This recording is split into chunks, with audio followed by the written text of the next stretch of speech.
ask you, because obviously Emoni Bates dropped down to 49 for a reason. It wasn't just off the court issues. It was also basketball related flaws. He is coming in as somewhat of a flawed player himself, but I thought he handled himself pretty well at Summer League.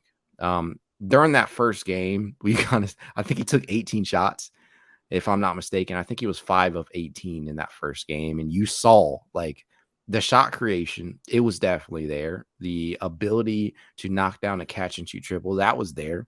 But some of the shot selection issues also reared its ugly head. But in saying that, coming off of that game, it's almost like he internalized everything that went wrong, maybe got coached up, but we saw a pretty locked in Emoni Bates. On the defensive end, that's kind of another story. That's going to be sort of a work in progress. But what was your initial impression of Emoni Bates after watching him in 6 Summer League appearances?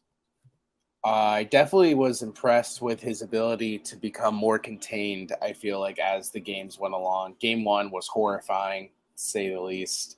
Friend of the pod, Justin Rowan, put it the best I've heard in the time since we last recorded, where he said that pretty much the guy who was passing the ball to Emoni Bates was the shot selection.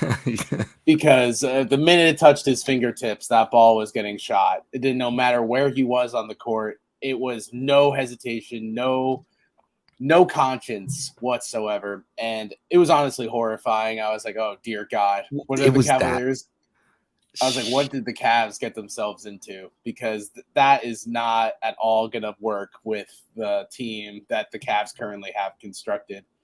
They are pretty methodical with their ball movement, and that was the exact opposite. So, but every game moving onward, I think you have to give credit to the coaching staff and Emoni himself, because I don't think I've seen a player improve and change their mentality that drastically through the remaining 5 games of Summer League. And overall, like, I knew Emoni could shoot. I mean, his release is definitely NBA caliber.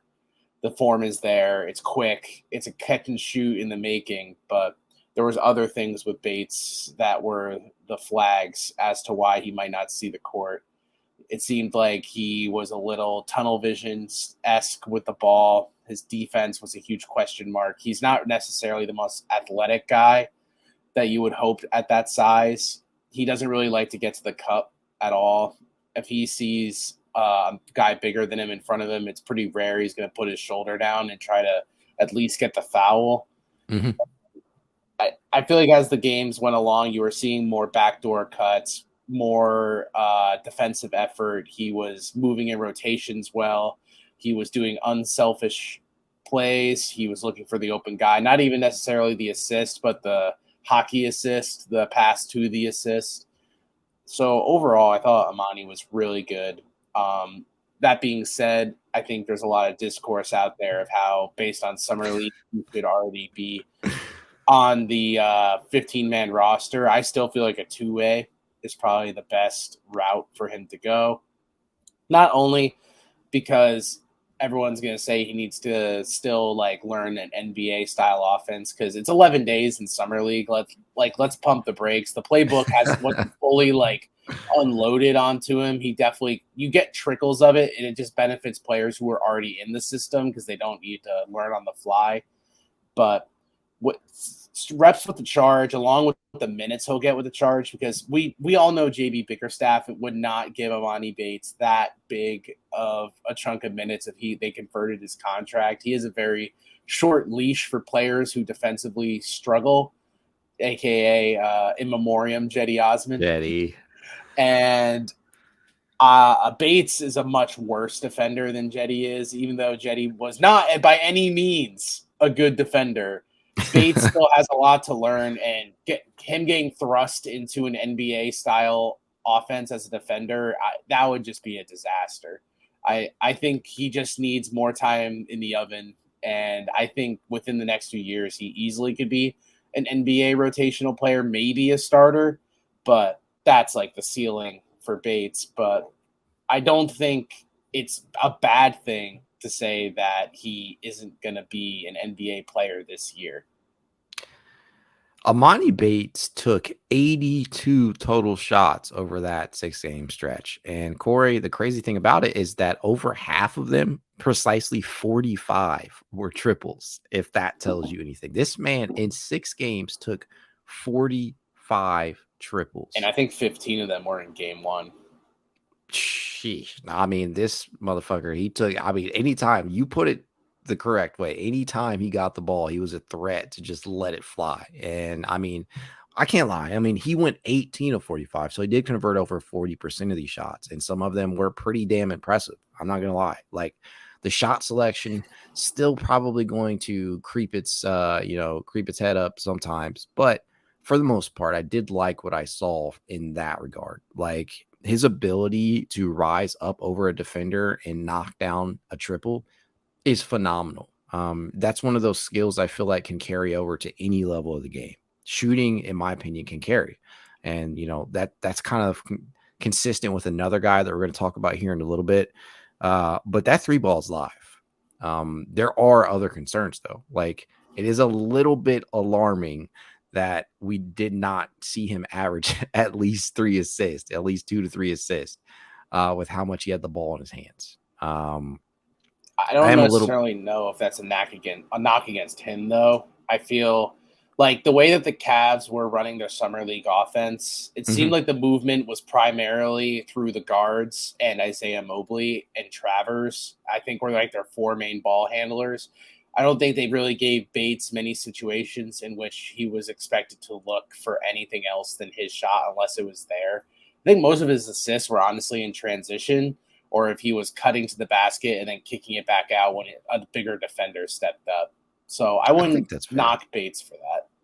I mean, I'm not going to knock him too much, but you got to, I mean, dude, if you're taking like 80 plus shots, you can't tell me that the ball ain't in your hands at least enough to make some plays. But again, that's not all on him. That is definitely not all on him. Guys have to finish plays as well. When I'm thinking about the ball movement that he had a very slick feed to Luke Travers. I think it wasn't a hockey assist, but it was definitely one that made me think, hey, this guy can actually pass the ball. The skill set is there. While he was at Eastern Michigan, you couldn't tell. I mean, he had more turnovers than assists, but that's not necessarily the greatest indicator on whether or not a guy can make plays for others. I mean, summer league is not always a great environment for that. But in my opinion, the shots live, I think that is something that can definitely carry over to the NBA level. And we all know, he's not going to be afforded the same level of offensive freedom that he got while he was at Eastern Michigan. Not going to have a usage rate north of 30% like he did there. It's just going to be catch and shoot.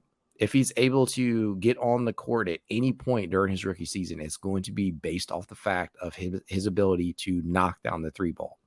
I don't see it happening this year. If it does, I mean, I wouldn't be pissed, but the Cavs are in a position now where they have a lot more depth, at least in my opinion, than they did last year. And if you're counting on Emoni Bates to immediately step in, probably not the smartest thing probably not the greatest thing to rush this kid in, because there are real basketball flaws. He's got his perimeter defense definitely needs some work. I know he hit that. I don't know if you recall, but I know he hit a pretty big triple, and I think it was against Brooklyn, if I'm not mistaken. No, it was in the semifinals. Yeah. Yes, I think he dropped the 3 ball against Brooklyn and then immediately gave up some points on the other end. It's things like that. Like he's definitely got some work to do on the defensive end. Although his length, I think, definitely will aid him in that. What do you think he projects as positionally? Is he a 3? Is he a 2? I think 4? He has the skill set of a 3, but unfortunately for him, he has the body of a 2, because I think defensively he wouldn't probably be able to stay in front of most NBA style 3s. I think there's a lot of athleticism at the 3 position these days.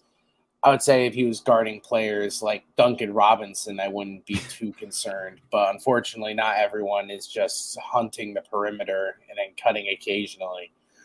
I can't imagine situations like him going to defend against like a Paul George type, especially with the way his body is right now. I don't think even with NBA weight training and dieting, he's going to like overnight turn into this behemoth of a man with broad shoulders. And what I don't think that's what his frame's going to be.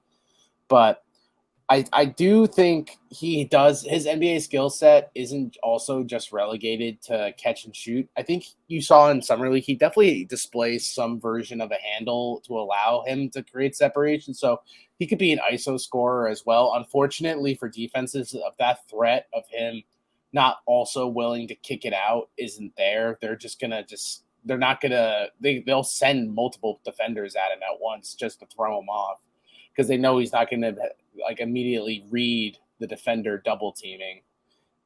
So Bates definitely has a lot to learn. He needs to mature more as a player, I think. I'm not saying he's an immature player, but I also wouldn't go out and say like, oh, he's so ready. Like if he was on a team with less talent than Cleveland, I still wouldn't necessarily want him to get run either.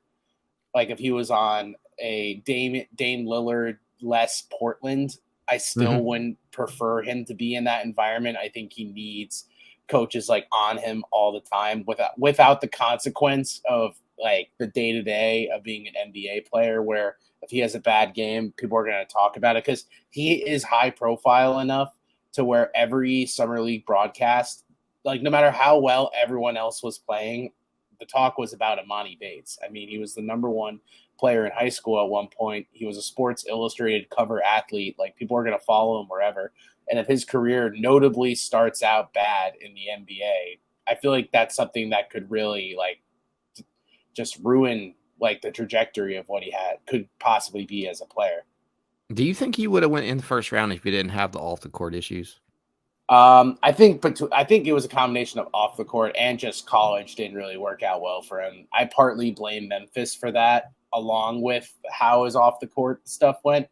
I mean, you can just tell in Summer League that guy is not a point guard, and the fact that they were running him out at point just because of like pure necessity. Because at the time, I think Memphis had a really good class. So they were kind of like, how do we get the best 5 players out on the floor? And they looked at Bates. I don't know what they saw that indicated to them this guy needs to operate our offense and be the guy looking to feed others. But I didn't see any of that in Summer League. Yeah. Personally, I think if he didn't have the off the court issues, he had enough basketball flaws to probably be a late first rounder. I know that might sound blasphemous. So people, if you're going to come at me in the comments, I totally understand it. But just now seeing the tape that he put on with Eastern Michigan, I think that's fair to say. He obviously has high offensive upside, but he's a work in progress. And I think that's the best place to leave it at. I think he needs time with the Charge, season up a bit. Don't rush him. The Cavs could potentially end up with the steal of the draft, or at least one of the best 10 picks in the draft, in my opinion. But don't rush it. Take the time, let the kid develop, and you could have a really, really good wing on your hands within the next 1 to 2, maybe even 3 years.